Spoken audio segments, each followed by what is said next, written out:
They didn't take their foot off the gas. They jumped all over them.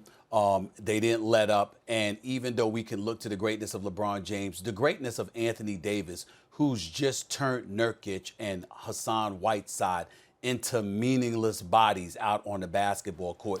And for anybody that tries to come into the paint, by the way, him with JaVale McGee and Dwight Howard, the Lakers have just patrolled the interior and have neutralized Portland. I expected Portland's offense to be better despite the Lakers' defensive prowess, but major props to them because Portland averaged like 126 points per game since they were in the bubble. Against the Lakers, they're averaging 102. That's a 24-point difference. The defense has been sensational. But having said all of that, my skepticism still involves the Lakers' ability to hit perimeter shots. Again, against Portland, you can do some things. Against other teams might not be so easy. And so as the playoffs progress, I expect defense to intensify, people to get a little bit more up in you, and if not to be as easy for you to score as it has been against Portland. And that to me is what I'm still concerned about. The Lakers need perimeter shooting in order to win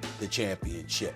And a lot of times they've been there, but more than enough times that perimeter shooting hasn't been there for them. And that is my concern. Yeah, I didn't think the Lakers were going to win the championship to begin the season.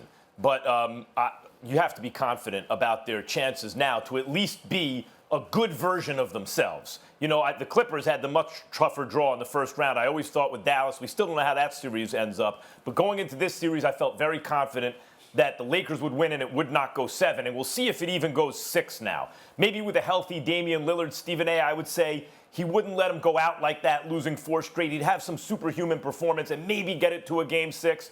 But I don't see that now for this team. And in terms of your concern for the Lakers, this is the thing about having LeBron James, especially if you have another top 5, 6 player on the same team with him. And remember, about a year ago, my prediction was that right around this time, maybe it was a year and a half ago, Anthony Davis would be overtaking LeBron James as the best player in basketball. I don't think LeBron is the best player in basketball. I think that's Kawhi. I'm not sure that AD is overtaking LeBron at this moment, but it's kind of neck and neck. AD is such a force, both ends of the floor. And when you have LeBron and a guy like that in his prime on the same team, then all the extra contributions from your role players, the feeling you get watching the game is if KCP or J.R. Smith or even Danny Green, who I think of as a more solid contributor for more years than those guys, like you could rely on him to be part of a championship starting caliber kind of rotation or starting 5. But if any of those guys hit shots, you throw up your hands, you go, okay, well, you're not going to beat LeBron and another MVP candidate if these guys are hitting shots. What are you going to do?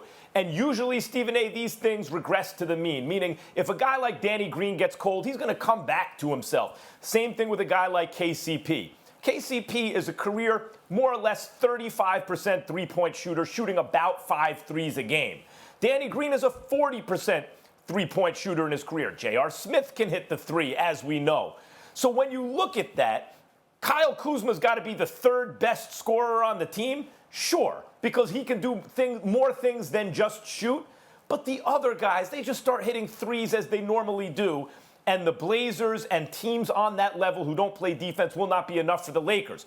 I think until the Lakers run into a Clippers or maybe a Mavericks team, let's see who wins that series, but a team that's deep with a lot of talent and capable of playing defense, at least in spots.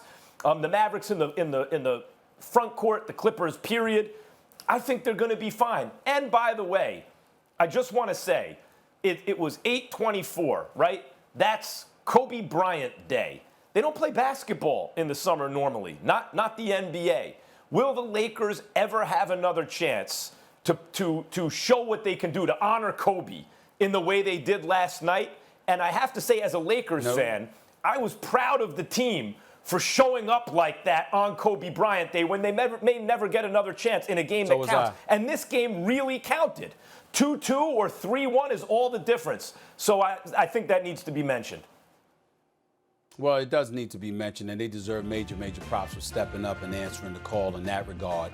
But knowing Kobe the way that I did, I definitely expect that they're going to have another chance to honor him even more, because as much as he may have appreciated yesterday, he'll appreciate it even more if they win the chip.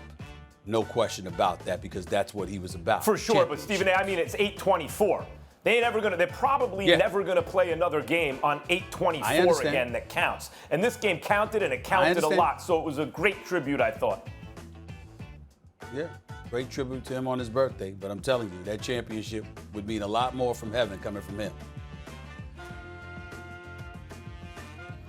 No For question. sure. And LeBron James, LeBron James even mentioned as much after the game.